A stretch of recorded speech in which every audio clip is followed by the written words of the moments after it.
तैयार है? स्टार्ट। लोकतांत्रिक शासन व्यवस्था में प्रशासनिक संवेदनशीलता और समयबद्धता को जन आकांक्षाओं की पूर्ति के दो मुख्य स्तंभ माना जाता है। हाल ही कैबिनेट सचिवालय द्वारा राष्ट्रीय सुशासन केंद्र के सहयोग से जारी की गई मार्गदर्शिका न केवल देश की प्रशासनिक शिथिलता पर एक गंभीर विमर्श है, बल्कि जन केंद्रित सुशासन की दिशा में एक साहसिक प्रयास भी है। यह इसलिए भी क्योंकि दशकों से आम नागरिक सरकारी कार्यालयों के गलियारों में साहब मीटिंग में हैं जैसे रूखे और पारंपरिक बहानों से त्रस्त रहा है। ऐसे में बैठकों की अधिकतम समय सीमा 60 मिनट कर और उन्हें उद्देश्यपूर्ण बनाना शासन व्यवस्था में आमूल चूल परिवर्तन की आवश्यकता को स्पष्ट करता है। कैबिनेट सचिव की ओर से जारी दिशा निर्देशों के तथ्य और आंकड़े स्पष्ट करते हैं कि केंद्रीय कार्यालयों में रोजाना 20, 30 और विभिन्न राज्यों में दर्जनों ऐसी बैठकें होती हैं जो अक्सर दिशाहीन, उबाऊ और अनिर्णायक साबित होती हैं। अवकाश के आगे पीछे महत्वपूर्ण बैठकें न रखने और जटिल एजेंडे को भोजन के समय से दूर रखने के निर्देश अधिकारियों के मानसिक स्वास्थ्य और कार्यक्षमता दोनों को संतुलित करने का भी प्रयास है। जो कार्य ईमेल, पत्र या फिर दूरभाष से संभव है, उनके लिए लंबी बैठकें आयोजित न करने के सुझाव पर अमल हुआ तो समय और सार्वजनिक धन दोनों की बचत तय है।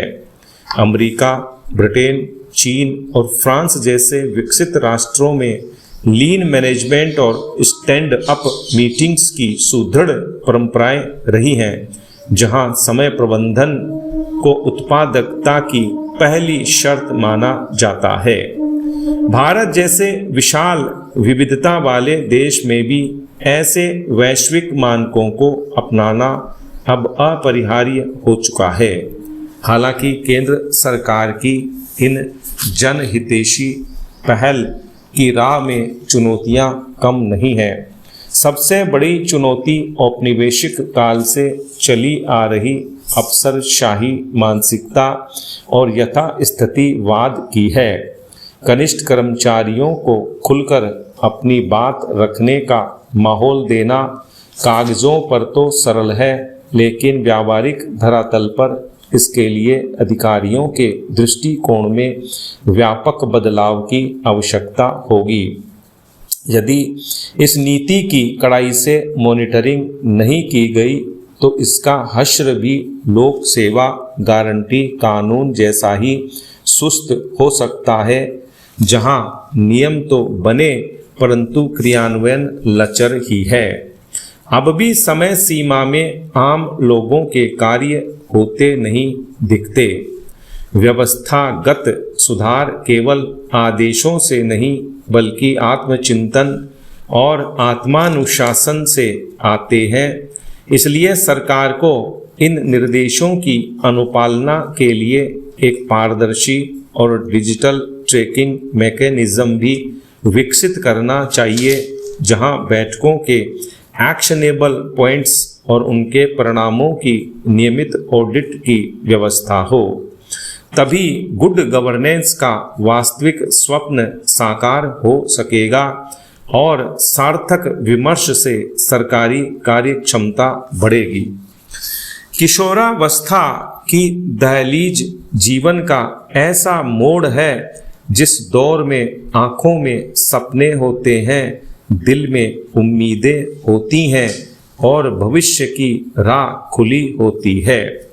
जब यही उम्र अपराध की दुनिया में कदम रखने लगे तो न केवल घर परिवार के सपने टूटते हैं बल्कि समाज के लिए भी चिंता का कारण बन जाता है।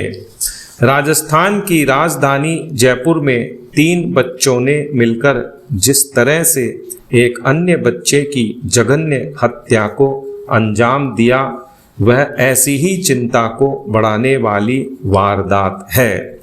नाबालिगों के ऐसे अपराध न केवल अपराधों के आंकड़े बढ़ाने वाले हैं बल्कि परिवार के हर सदस्य की उस पीड़ा को प्रदर्शित करने वाले भी हैं जिसमें उनके बच्चे इस कच्ची उम्र में चोरी, हत्या, बलात्कार जैसे अपराधों में भागीदार बन जाते हैं। इस जघन्य हत्याकांड की साजिश रचने वाले बच्चों ने अन्य बच्चे की न केवल हत्या की बल्कि शव को भी नाले में फेंक दिया। जिस उम्र में बच्चों के हाथों में किताबें होनी चाहिए और भविष्य के सपने देखे जाने चाहिए, उस उम्र में यदि हत्या जैसे अपराध होने लगे तो समाज के लिए यह बड़ा खतरा है। जाहिर है इसके लिए नशे की प्रवृत्ति भी एक हद तक जिम्मेदार है। विराम।